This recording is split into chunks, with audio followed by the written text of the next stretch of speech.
días, muy buenas tardes, muy buenas noches, muy buenas madrugadas. Soy el profesor Fidelino y a continuación, siguiendo con el campo numérico de números complejos, vamos a hacer las diferentes representaciones de un número complejo. Recordemos, con la letra Z vamos a designar un número complejo, por ejemplo, el número 1,2. Esto significa, este número complejo Z, este indica que es un vector, ¿sí? Por eso tiene la flechita, un número complejo es un vector, después vamos a hacer la representación gráfica en el plano cartesiano. Esta sería la forma cartesiana. Esto es X y esto es Y, que en nuestro caso Y es la parte imaginaria, y también lo puedo escribir como 1 más 2Y, que sería su forma binómica. Y después también vamos a utilizar la notación ρ y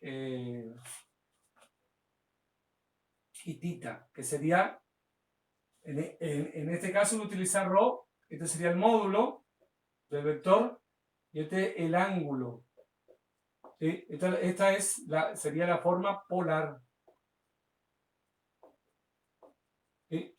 Entonces lo que vamos a hacer ahora es hacer un pequeño plano cartesiano o sistema de eje cartesiano. Rápidamente acá. Recordemos que el plano cartesiano o sistema de eje cartesiano fue inventado por uno de los grandes matemáticos también de la historia y filósofo francés llamado René Descartes. En castellano sería René Descartes. René Descartes porque es francés. Fue el padre de la geometría analítica. ¿Sí? El padre de la geometría analítica, porque ¿qué es la geometría analítica? Una parte de la matemática donde se fusiona la geometría métrica, que hasta ese momento, en el siglo XVI, 1540 y algo más o menos, este genio de la matemática fusiona el álgebra y la geometría métrica para llegar a formar la geometría analítica. Entonces acá lo voy a hacer el plano cartesiano rápidamente. Una pequeña escalita nomás para entender rápidamente.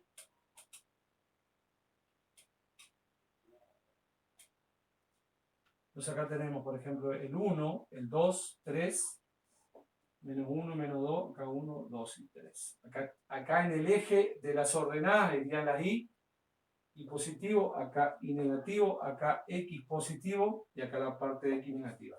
Entonces recordemos que todo número complejo Z tiene una parte real y una parte imaginaria. ¿Sí? La parte real sería el eje de las X y la parte imaginaria el eje de las ordenadas Y. ¿Sí? Entonces lo que vamos a hacer es representar en forma cartesiana el número complejo 1,2. 1 de X y 2 de Y. Entonces 1 de X está acá, proyecto en forma perpendicular hasta el 2. Proyecto. Y obtenemos este punto. Unimos con el origen acá con el 0 y obtenemos el vector. ¿Sí? Sería este el vector. ¿Sí? Origen en 0. Este es el vector 1,2. ¿Sí? Puedo ponerlo también 1,2y. También. Sería en forma cartesiana acá. Parte real 1 y parte imaginaria 2. Entonces acá vemos que el módulo del vector sería esta distancia que nosotros debemos hallar, porque para eso utilizamos esta notación que indica módulo o distancia. ¿Sí? Un término de física también se utiliza en matemática. Módulo del vector, y vemos que acá forma un ángulo que lo vamos a llamar tita. ¿Sí? Entonces se forma ese triángulo rectángulo. Entonces, si yo acá utilizo, acá el cálculo auxiliar, acá está tita, esto sería 1 y esto sería 2. mi hipotenusa de este triángulo rectángulo sería z, que es igual para nosotros ρ. ¿Sí? Símbolo griego ρ, que es el módulo en este caso. Esa distancia lo aplicamos con el teorema de Pitágoras, porque tenemos la hipotenusa, un triángulo rectángulo. Entonces, ¿qué dice el teorema de Pitágoras? Que ρ al cuadrado, que es la hipotenusa, va a ser igual a la suma de los cuadrados de los dos catetos. 1 al cuadrado más 2 al cuadrado. Entonces ρ va a ser igual a la raíz cuadrada de 1 más 2 al cuadrado, que es raíz cuadrada de 4. Entonces ρ va a ser igual a raíz cuadrada de 5, y como la distancia tiene que ser positiva, por eso yo no le pongo el más menos, lo voy a tomar como valor positivo, porque la distancia siempre es positiva. Raíz cuadrada de 5 es aproximadamente 2,23, un número irracional.